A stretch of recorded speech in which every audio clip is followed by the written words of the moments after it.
Hello all, welcome to my YouTube channel Kannada Made Simple. Today I will take you through a chapter from this 5th grade series Kannada, Ottige Baluva Ananda, with English translation and transcription for better understanding and pronunciation. So let's begin. Padagala Artha, word meaning. Kantaka, Kedu, difficult time. Jagala, Kalaha, fight or quarrel. Jamba, Garva, ego or pride. ನೇಗಿಲು ಭೂಮಿ ಉಳುವ ಸಾಧನ flow machine. ರೈತ ಬೇಸಾಯಗಾರ farmer. ವಿಭೂತಿ ಬೂದಿ ಆಶ್. ಹಿಕ್ಕೆ ಹಕ್ಕಿಗಳ ಮಲ bird ಪೂಪ್. Next main, ಕೆಳಗಿನ ಪ್ರಶ್ನೆಗಳಿಗೆ ಒಂದು ವಾಕ್ಯದಲ್ಲಿ ಉತ್ತರಿಸಿ. Answer the following in one sentence. ಗುಂಡನೆಯ ಕಲ್ಲು ಎಲ್ಲಿತ್ತು? Where was the round stone? ಗುಂಡನೆಯ ಕಲ್ಲು ಬೇವಿನ ಮರದ ಕೆಳಗೆ ಇತ್ತು. The round stone was under the neem tree. ಬೇವಿನ ಮರವನ್ನು ಜನ ಏನೆಂದು ಕರೆಯುತ್ತಿದ್ದರು? What were the people calling the neem tree as? ಬೇವಿನ ಮರವನ್ನು ಜನ ಅಮ್ಮನ ಮರ ಎಂದು ಕರೆಯುತ್ತಿದ್ದರು. People were calling the neem tree as goddess's tree. Third, ಕಲ್ಲು ಕೋಪದಿಂದ ಏನು ಮಾಡಿತು? What did the stone do out of rage? ಕಲ್ಲು ಕೋಪದಿಂದ ಉರುಳಿ ಉರುಳಿ ಬೇವಿನ ಮರದಿಂದ ದೂರ ಹೋಗಿ ನಿಂತಿತು. The stone rolled away from the tree and stood at a distance. Fourth question. ಮರ ಕಡಿಯುವವರು ಏನೆಂದು ಹೇಳಿ ಹೊರಟು ಹೋದರು? What did the woodcutters say and leave? ಮರ ಕಡಿಯುವವರು ಇದು ಅಮ್ಮನ ಮರ, ಕಡಿಯುವುದು ಬೇಡ ಎಂದು ಹೇಳಿ ಹೊರಟು ಹೋದರು. The woodcutter said, "This is goddess's tree. Let's not cut it." And they left. ಕಲ್ಲು ಹೊಡೆಯುವವರು ಏನೆಂದು ಹೇಳಿ ಹೋದರು? What did the stone crushers say and leave? ಕಲ್ಲು ಹೊಡೆಯುವವರು ಇದು ಅಮ್ಮನ ಕಲ್ಲು, ಹೊಡೆಯುವುದು ಬೇಡ ಎಂದು ಹೇಳಿ ಹೋದರು. The stone crushers said, "This is goddess's stone. Let's not crush." And they left. The next mean, 2-3 ವಾಕ್ಯಗಳಲ್ಲಿ ಉತ್ತರಿಸಿ. Answer in 2 to 3 sentences. First, ಜಂಬದಿಂದ ಬೇವಿನ ಮರ ಅಮ್ಮನ ಕಲ್ಲಿಗೆ ಏನೆಂದು ಹೇಳಿತು? What did the neem tree proudly say or arrogantly said to Amma's stone? ಜಂಬದಿಂದ ಬೇವಿನ ಮರ ಅಮ್ಮನ ಕಲ್ಲಿಗೆ, ನಾನು ಅಮ್ಮನ ಮರ, ನನ್ನ ಕೆಳಗೆ ಇದ್ದ ಕಾರಣ ಜನರು ನಿನ್ನನ್ನು ಅಮ್ಮನ ಕಲ್ಲು ಎಂದು ಕರೆಯುತ್ತಾರೆ ಎಂದು ಹೇಳಿತು.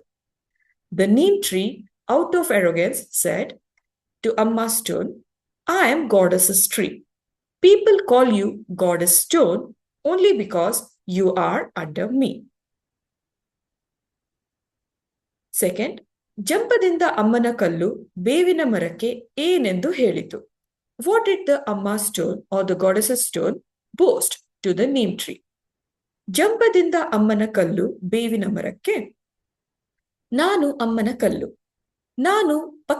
ನನ್ನ ಪಕ್ಕದಲ್ಲಿ ನೀನು ಇದ್ದ ಕಾರಣ ಜನರು ನಿನ್ನನ್ನು ಅಮ್ಮನ ಮರ ಎಂದು ಕರೆಯುತ್ತಾರೆ ಎಂದು ಹೇಳಿತು. The goddess's stone proudly or arrogantly said, "I am goddess's stone, and people call you goddess's tree only because you're standing next to me." Third question.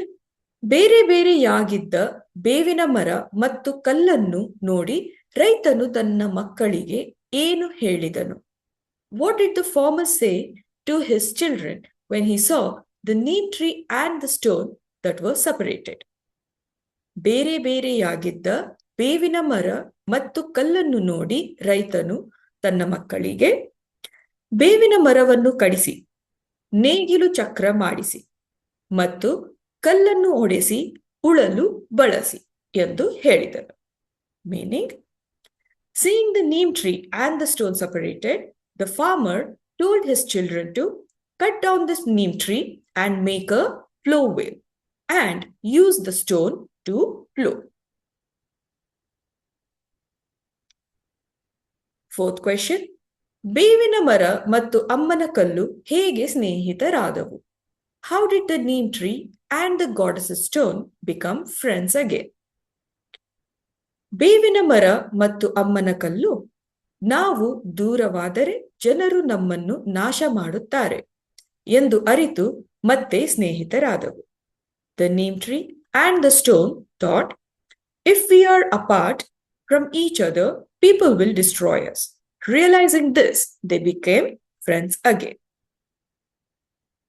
The next main, ಖಾಲಿ ಬಿಟ್ಟ ಸ್ಥಳಗಳನ್ನು ತುಂಬಿರಿ. Fill in the blanks. First, ಬೇವಿನ ಮರವನ್ನು ಜನ dash ಎಂದು ಕರೆಯುತ್ತಿದ್ದರು.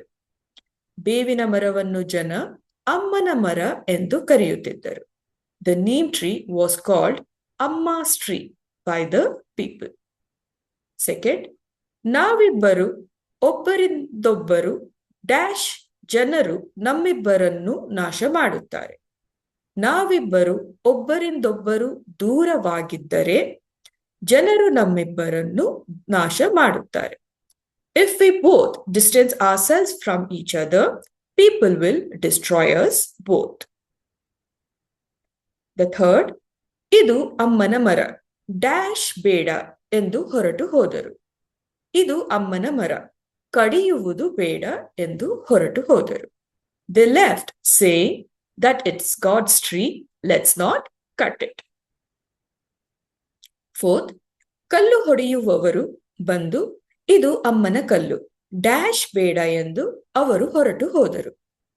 ಕಲ್ಲು ಹೊಡೆಯುವವರು ಬಂದು ಇದು ಅಮ್ಮನ ಕಲ್ಲು ಒಡೆಯುವುದು ಬೇಡ ಎಂದು ಅವರು ಹೊರಟು ಹೋದರು. The stone pelters came and said, this is goddess's stone, let's not crush it.